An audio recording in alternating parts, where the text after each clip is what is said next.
الحمدللہ رب العالمین والصلاۃ والسلام علی رسول الکریم وعلی آلہ وصحبہ اجمعین اما بعد اعوذ باللہ من الشیطان الرجیم بسم اللہ الرحمن الرحیم اللہم صلی علی سیدنا محمد وعلی آل سیدنا محمد کما صلیت علی سیدنا ابراہیم وعلی آل سیدنا ابراہیم انک حمید مجید اللہم بارک علی سیدنا محمد وعلی آل سیدنا محمد کما بارکت علی سیدنا ابراہیم وعلی آل سیدنا ابراہیم انک حمید مجید۔ خلفائے راشدین کی سیرت کا جو سلسلہ چل رہا ہے اس میں سب سے پہلے خلیفہ حضرت ابوبکر صدیق رضی اللہ تعالیٰ عنہ کے بارے میں نے آپ کو کافی کچھ بتا چکا پچھلے 3 دنوں میں۔ آج الحمدللہ اس کا چوتھا دن ہے۔ کتنی بھی کوشش کریں ختم کرنے کی عجیب و غریب معاملہ یہ ہے کہ اتنی عظیم ہستیاں تھیں یہ کہ ان کی سیرت جو ہے وہ بس بہت سمیٹنے کی کوششوں کے بعد بھی آج چوتھا دن ہے، حالانکہ ابھی اور 3 خلیفہ باقی ہیں۔ تو کوشش کرتے ہیں کہ آج اللہ کر دے کہ ان کا تو معاملہ پورا ہو، پھر جس سے کل سے حضرت عمر کے بارے میں آپ کو کچھ بتایا جائے۔ میں نے آپ کو بتایا تھا کہ خلیفہ بننے کے بعد حضرت صدیق رضی اللہ تعالیٰ عنہ کا معاملہ یہ تھا کہ جیسے جیسے حضور صلی اللہ علیہ وسلم کا معمول تھا، جیسا تعلق نبھانا، جیسے رشتہ داری نبھانا، جن جن لوگوں کا معاملہ جس طرح سے تھا حضور کا اسی طرح سے انہوں نے اڈاپٹ کیا ان چیزوں کو، اور پھر انہیں اسی طرح سے نبھایا۔ کوئی بھی معاملہ ہوتا اسے قرآن و حدیث سے پہلے چیک کرتے، کوئی بھی ان کے سامنے کوئی مقدمہ پیش ہوتا یا کوئی بھی معاملہ آتا تو پہلے قرآن میں چیک کرتے، اس میں نہ ملتا تو حدیث میں دیکھتے، اور اگر اس میں بھی نہ ملتا تو پھر باہم مشورہ کرتے صحابہ کرام سے، مطلب خود کبھی اکیلے کوئی فیصلہ نہیں کرتے تھے، اتنی احتیاط کرتے تھے۔ ایک معاملہ ان کے سامنے یہ آیا کہ کسی کی ڈیتھ ہو گئی تو اس میں دادی کا کتنا حصہ نکلتا ہے،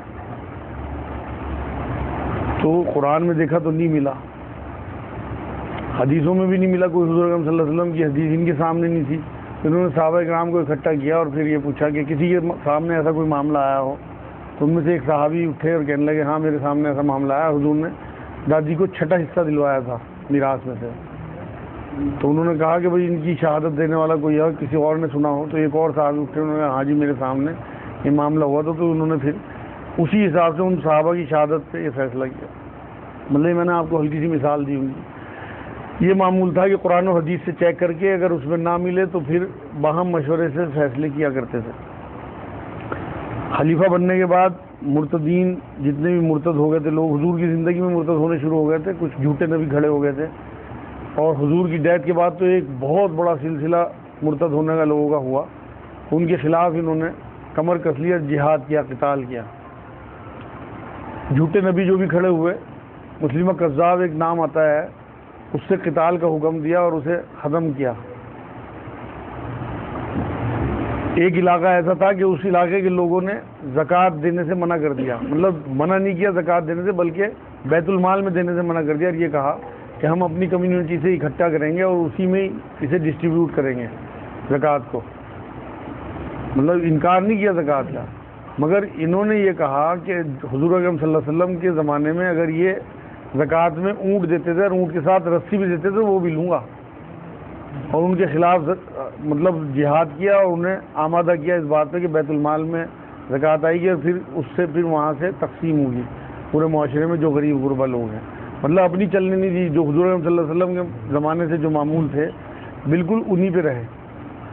آپ یہ دیکھو کہ حضرت اسامہ بن زید رضی اللہ تعالیٰ عنہ ایک نام آتا ہے، حضور صلی اللہ علیہ وسلم کے پوتے کہلاتے ہیں وہ، زید بن حارثہ رضی اللہ تعالیٰ عنہ ایک صحابی ہیں حضور کے غلام، انہیں حضور نے منہ بولا بیٹا بنایا ہوا تھا، تو ان کے بیٹے جو تھے حضرت اسامہ بن زید ان کی بہت محبت کرتے تھے، حضور صلی اللہ علیہ وسلم ان کی بہت بات مانتے تھے۔ جب وہ تھوڑے سے بڑے ہوئے، حضور کا آخری زمانہ تھا، حضور صلی اللہ علیہ وسلم نے ان کے لیے ایک لشکر تیار کرایا کہ فلاں جگہ جہاد پہ اب یہ لشکر لے کے جائیں گے۔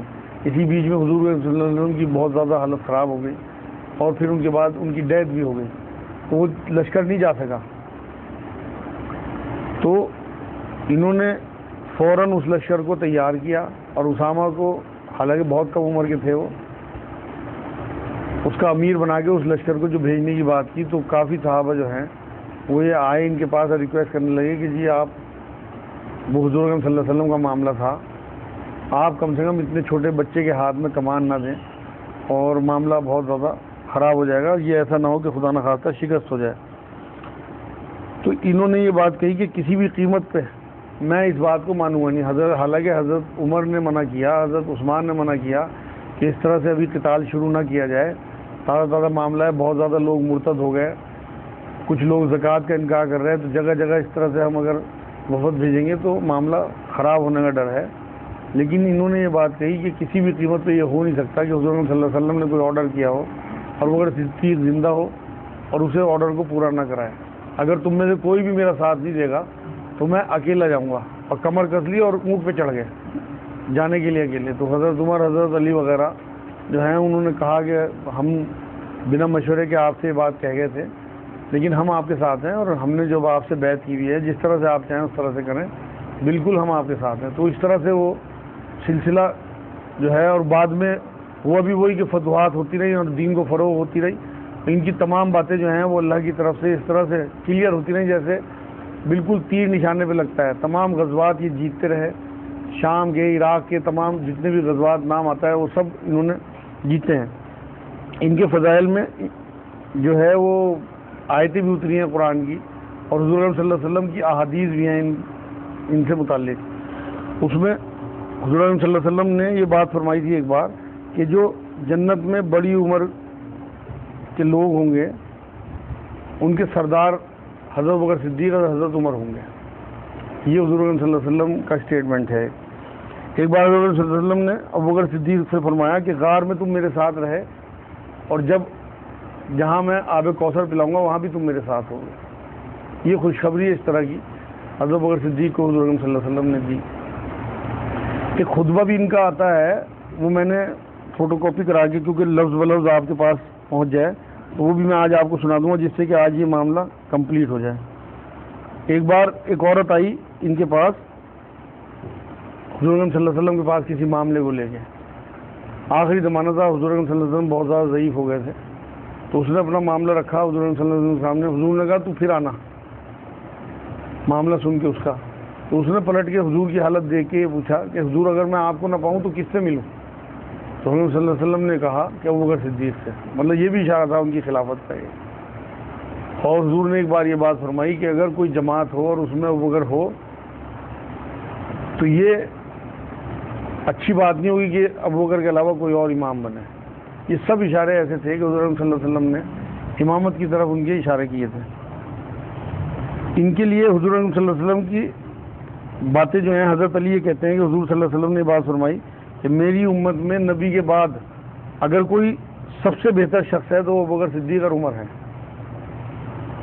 اور ایک بار اور یہ بات فرمائی کہ میرے بعد ان دونوں کی اقتدا کرنا.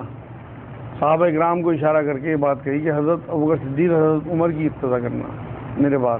مطلب یہ سب وہ اشارے تھے کہ پہلے خلیفہ حضرت ابو بکر صدیق بنیں گے, اس کے بعد حضرت عمر بنیں گے. تو اس لیے کوئی اختلاف نہیں ہوا. میں نے کل بتا دیا تھا آپ کو, انصار کو شروع میں تھوڑا سا اعتراض ہو, اس کے بعد تمام لوگ متفق ہو گئے تھے اس بات پہ کہ سب لوگ ایک ہو گئے. ان کے کچھ اسٹیٹمنٹ ہیں وہ بھی آپ سن لیں. ایک بار انہوں نے فرمایا کہ میں جس نے اللہ کی محبت کا مزہ چکھ لیا پھر اسے طلب دنیا کی فرصت نہیں رہتی. مطلب انسانوں سے اسے وحشت ہوتی ہے. ایک بار یہ کہنے لگے کہ جب میں کسی چور یا شرابی کو گرفتار کرتا ہوں تو خواہش میری یہ ہوتی ہے کہ اللہ اس کی ستر پوشی کرے, مطلب کس طرح سے اللہ اسے معاف کر دے. ایک بار یہ فرمایا کہ قسم کھا کے کہ اللہ کی قسم مجھے کبھی خلافت کی نہ خواہش ہوئی, نہ میں نے چاہا, نہ میں نے اللہ سے دعا کی, نہ خلوت میں اور نہ ظاہر. مطلب یہ لوگوں کے بیچ میں بیٹھ کے اللہ کی قسم کھا کے یہ بات ہے کہ مجھے کبھی خواہش نہیں ہوئی اس کی. ایک یہ میں آپ کو آج ان کا وہ سناتا ہوں انشاءاللہ. ایک اور واقعہ میرے یاد آ رہا. ایک بار انہوں نے صحابہ کے ساتھ ہی تھے اپنے ساتھیوں کے, اور ایک پیڑ پہ ایک پرندے کو بیٹھے ہوئے دیکھا. کیا انکساری تھی ان کی. تو یہ کہنے لگے پرندے کو کہ خوش ہو جا پرندے, تجھے دیکھ کے میرا دل یہ چاہتا ہے کہ میں بھی کاش تیری طرح پرندہ ہوتا اور پیڑوں پہ اچھل کود کرتا, جہاں سے جو کچھ چاہتا کھاتا. جس طرح تیرا کوئی حساب نہیں ہے نہ تجھ پہ کوئی حساب ہے, ایسا ہی میں بھی ہوتا. اور کاش میں ایک پیڑ ہوتا کسی سڑک کے کنارے کھڑا ہوتا، ادھر سے کوئی اونٹ آتا چرتا ہوا اور وہ میرے پتے توڑتا اور پھر انہیں چبا کے اور مینگنی کرتا. مطلب یہ اسٹیٹمنٹ اس طرح کے اتنی انکساری والے انسان تھے کہ اپنا تمام کچھ لٹا کے، اور حضور اکرم صلی اللہ علیہ وسلم سے بشارتیں سننے کے بعد بھی یہ عالم تھا کہ اس طرح کی باتیں کیا کرتے تھے. یہ بڑا اہم ترین خطبہ ہے. یہ کتاب میں مجھے مل گئی اتفاق سے، میں نے آپ کے گوش گزار کر دوں اسے. درود شریف ایک بار پڑھ لیں، کیونکہ یہ حضور اکرم صلی اللہ علیہ وسلم کے غلاموں میں سب سے بڑے غلام کا خطبہ ہے. اللہم صلی اللہ سیدنا محمد وعلی آل سیدنا محمد. ایک بار صحابہ اکرام یعنی اپنے ساتھیوں کے بیچ میں بیٹھ کے یہ خطبہ پڑھا کہ اے لوگو، میں تم کو وصیت کرتا ہوں کہ اللہ سے ڈرو اور اللہ کی تعریف ایسے کرو جس طرح تعریف کرنے کا اس کا حق ہے، اور امید اور خوف کو ملحوظ رکھو، اور دعا مانگنے کے ساتھ الفاظ بھی اختیار کرو.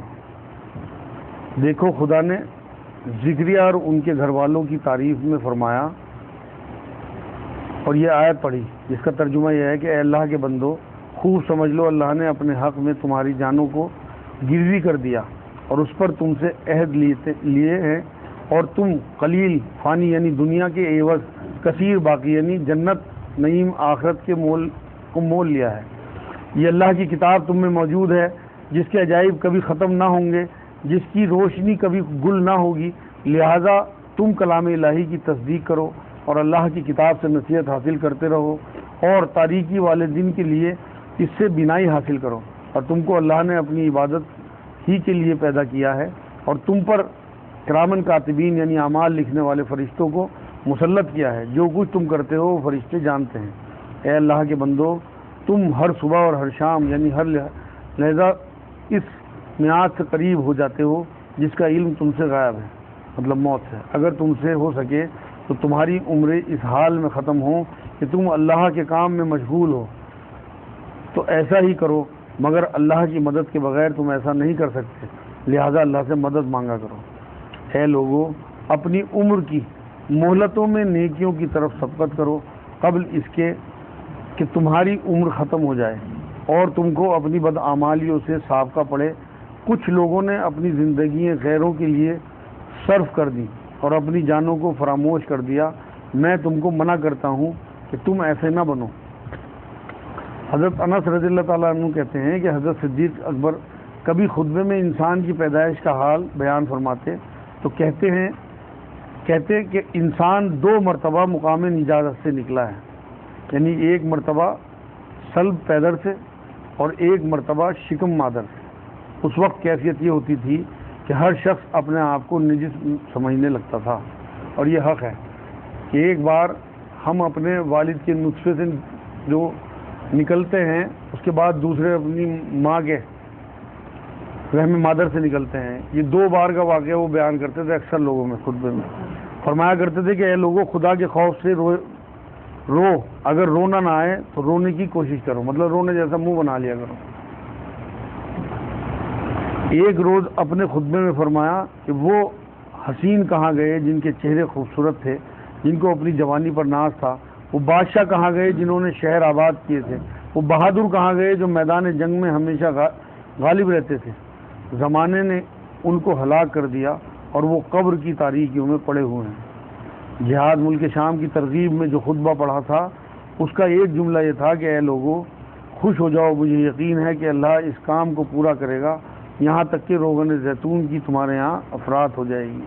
فرمایا کرتے تھے خبردار کوئی شخص کسی مسلمان کو حقیر نہ سمجھے، کیونکہ چھوٹے درجے کے مسلمان بھی اللہ کے نزدیک بڑے ہیں. فرمایا کرتے کہ ہم نے بزرگی کو تقوی میں پایا اور تونگری کو یقین میں اور عزت کو تواضع میں پایا. ایک روز خطبہ پڑھنے کے لیے کھڑے ہوئے اور فرمایا کہ پار سال گرمیوں میں نے تمہارے نبی صلی اللہ علیہ وسلم سے سنا تھا، یہ کہہ کر رونے لگے. پھر فرمایا کہ آپ صلی اللہ علیہ وسلم فرماتے تھے کہ اللہ سے گناہوں کی بخشش اور دنیا آخرت کی عافیت طلب کیا کرو. فرمایا کرتے تھے کہ سچ بولنا اور نیکی کرنا جنت میں ہے اور جھوٹ بولنا اور بدکاری کرنا دوزخ میں ہے. یہ خطبے کے کچھ حصے میں نے آپ کے سامنے پیش کیے. اس کے بعد آخری زمانہ جو تھا اس میں یہ فرمایا کہ حضور اکرم صلی اللہ علیہ وسلم نے حکم دیا ہے کہ اپنی لونڈی اور اپنے غلاموں کو اپنی اولادوں کی طرح رکھا کرو، جو کھاؤ وہی انہیں کھلاؤ اور جو پہنو وہی انہیں پہناؤ۔ یہ بھی دعا کیا کرتے تھے کہ اللہ مجھے حق دکھا، حق کی پیروی سکھا اور مجھے باطل کی پہچان دے کہ میں اس سے بچ سکوں۔ آخری وقت میں حضرت عائشہ رضی اللہ تعالیٰ عنہا نے ایک غم کا شعر پڑھا تو انہیں منع کیا کہ اس طرح کے شعر نہ پڑھو بلکہ قرآن کی آیتیں پڑھو۔ تو یہ حالات تھے ان کے۔ آج الحمدللہ پہلے خلیفہ حضرت ابوبکر صدیق، حضور اکرم صلی اللہ علیہ وسلم کے بچپن کے دوست، غار یار، ان کی ہلکی پھلکی میں نے آپ کے سامنے کچھ جھلکیاں پیش کر دیں۔ کل سے انشاءاللہ تعالی حضرت عمر کے بارے میں آپ کو بتاؤں گا۔ وما علینا الا البلاغ۔ اللہم صلی علی سیدنا محمد وعلی آل سیدنا محمد کما صلیت علی سیدنا ابراہیم وعلی آل سیدنا ابراہیم انک حمید مجید۔ اللہم بارک علی سیدنا محمد وعلی آل سیدنا محمد کما بارکت علی سیدنا ابراہیم وعلی آل سیدنا ابراہیم انک حمید مجید۔